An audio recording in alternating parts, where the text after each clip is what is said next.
जिसने साहब और दीदी के कष्ट को, परेशानी को, पीड़ा को नजदीक से देखा हो, उन सभी गुरु भाई गुरु बहनों के लिए यह बर्दाश्त करना बड़ा मुश्किल है कि कोई शिव की शिष्यता में आज सवाल उठाता है, साहब की तस्वीर क्यों, दीदी की तस्वीर क्यों, महादेव की तस्वीर क्यों।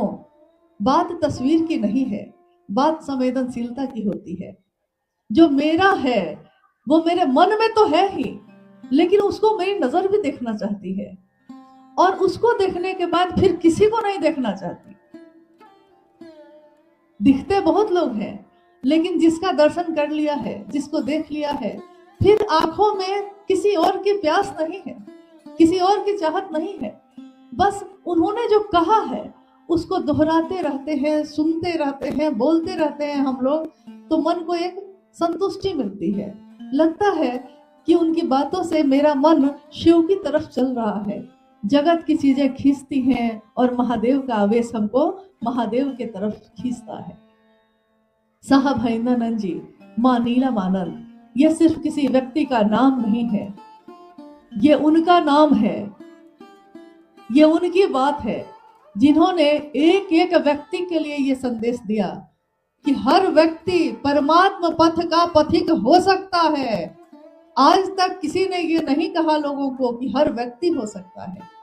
लोगों ने कहा कि तुम हो सकते हो। अलग अलग जाति, अलग अलग धर्म, अलग अलग वर्ण, भाषा, क्षेत्र, इसके अनुसार बंटवारा रहा। लेकिन जब शिव की तरफ से साहब ने दुनिया के लोगों से बात करनी शुरू की, तो उन्होंने कहा शिव जगत के गुरु हैं, जगत का एक एक व्यक्ति शिव का शिष्य हो सकता है। इसके लिए हर व्यक्ति उस पथ का पथिक होने की योग्यता रखता है। आइए सब मिलके चलते हैं, कोई नहीं छूटे, कोई नहीं टूटे। सबकी बात उन्होंने की, सबकी बात। क्या सब के सब उनको प्यार करते थे? नहीं।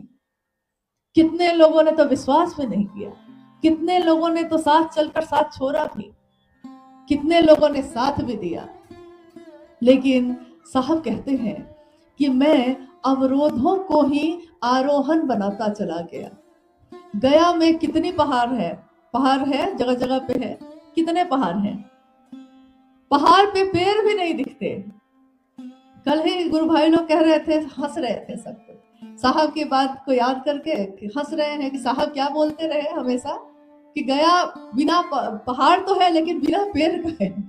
तो खैर, ये तो अक्सर वो हंसी में, प्रेम में, स्नेह में बोलते रहे। लेकिन उन्होंने कहा कि चलने वाला जो चलना चाहता है वो अवरोधों को आरोहण बना लेता है। इसका अर्थ होता है कि पहाड़ है, पेड़ भी नहीं उस पे, लेकिन नुकीली चट्टानों पे भी पांव रख रख के चलने वाला इस पहाड़ को पार करके उस पार उतर जाता है। और जो नहीं चलना चाहता उसके लिए फूल भी बिछा कर रखिए, तो जो नहीं चलना चाहता वो नहीं ही चलता है।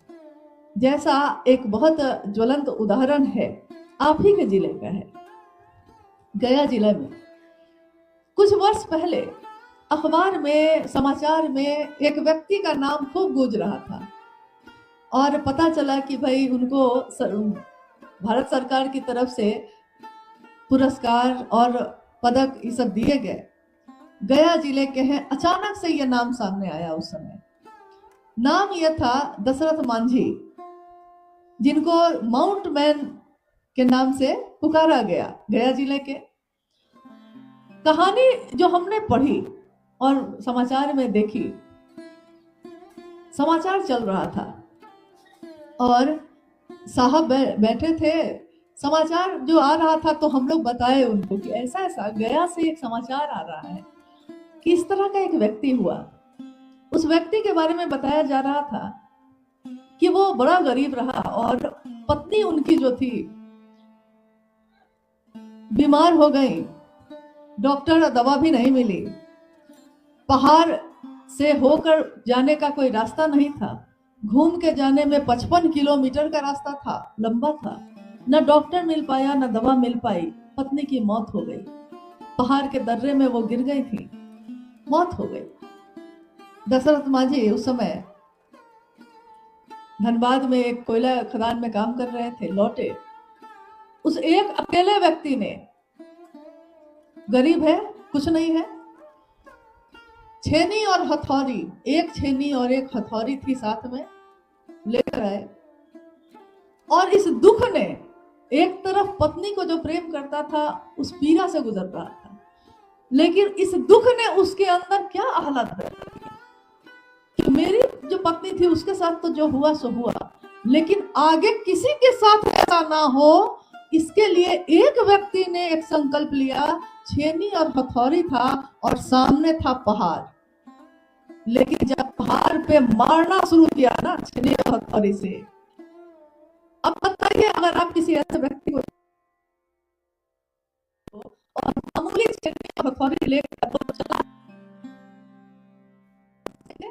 या तो उसका मजाक उड़ाएंगे, लेकिन कुछ ऐसे लोग भी होंगे जिसको लगेगा कि चलो कम से कम भोजन भी करा देते हैं, पानी ही पिला देते हैं, इसने काम तो बहुत बड़ा ठान लिया है, लेकिन शायद मेरी थोड़ी सी मदद से इसको कुछ राहत हो जाए।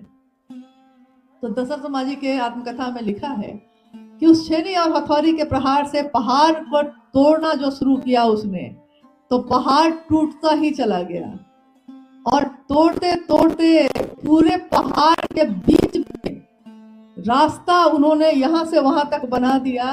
वजीरगंज से क्या एक जगह है, वहां जाने का वो रास्ता है, 55 किलोमीटर का रास्ता 15 किलोमीटर में अब आप तय कर सकते हैं। कहीं घूम के जाने की जरूरत नहीं है, किसी नुकीले पहाड़ पे चढ़ने की जरूरत नहीं है, सीधे सीधे रास्ता है, जाइए और पहुंच जाइए। अब आप कहिएगा कि जिस आदमी ने ये रास्ता बनाया, उस रास्ते तो सारे लोग गुजरे, लेकिन कोई उसका नाम नहीं ले, तो बताइए क्या ये हो सकता है? कहते हैं एक मानव में इतनी ताकत होती है कि हमारे कवियों ने लिखा है कि खम ठोक ठेलता है जब नर, एक इंसान एक मानव जब खम ठोक कर अपने पांव को ठोक के खड़ा होता है, खम ठोक ठेलता है जब नर, पर्वत के जाते पांव उखड़, मानव जब जोड़ लगाता है पत्थर पानी बन जाता है। उस दिन ये हुआ, आध्यात्म के रास्ते पे कोई रास्ता नहीं था, मंजिल थी महादेव सामने। लोग कह रहे हैं कि मंजिल है महादेव, महादेव ही ईश्वर है, महादेव ही गुरु हैं, महादेव ही जगत के पिता हैं।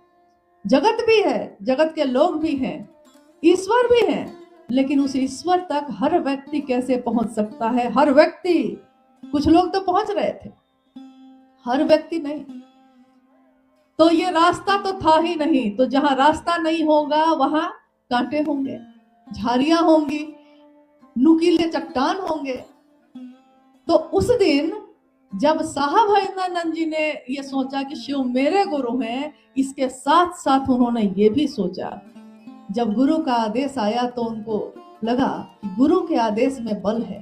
गुरु ने कहा है कि जो तुम करते हो दूसरों को करने के लिए कहना, और उनके सामने पहाड़ की तरह अवरोध खड़ा था, मान्यताओं का, परंपराओं का, संकीर्णताओं का, जाति धर्म वर्ण में बटे हुए लोग, एक दूसरे से चिढ़े हुए लोग, एक दूसरे के लिए नफरत से भरे हुए लोग, सुख में सुखी नहीं हो रहे हैं, दूसरे के दुख में हमको सुख मिलता है, ऐसे लोग, और जगत के ऐसे लोगों के बीच उनको पुनर्स्थापना करनी थी महादेव की।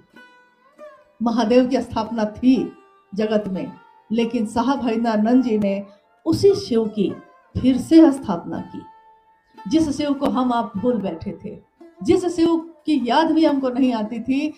तब याद आती थी जब कष्ट होता, जब दुख होता, जब पीड़ा होती, लेकिन साहब हरिंद्रानंद जी ने दुनिया के लोगों को ये बताया कि जब पीड़ा होती है आपके जीवन में, अरे उस पीड़ा से, उस दुख से वो महादेव ही तो निकाल सकते हैं। तो जब पीड़ा होती है उसी समय महादेव को छोड़ देते हैं आप, जब सबसे ज्यादा जरूरत है उसी समय कहते हैं कि चलिए महादेव से भी कुछ नहीं मिला, चलिए अब किसी और को पकड़ते हैं।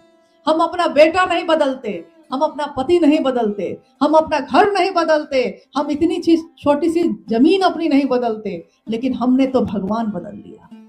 महादेव को माना था शिव मेरे गुरु हैं, और गुरु बदल लिया, ईश्वर बदल लिया।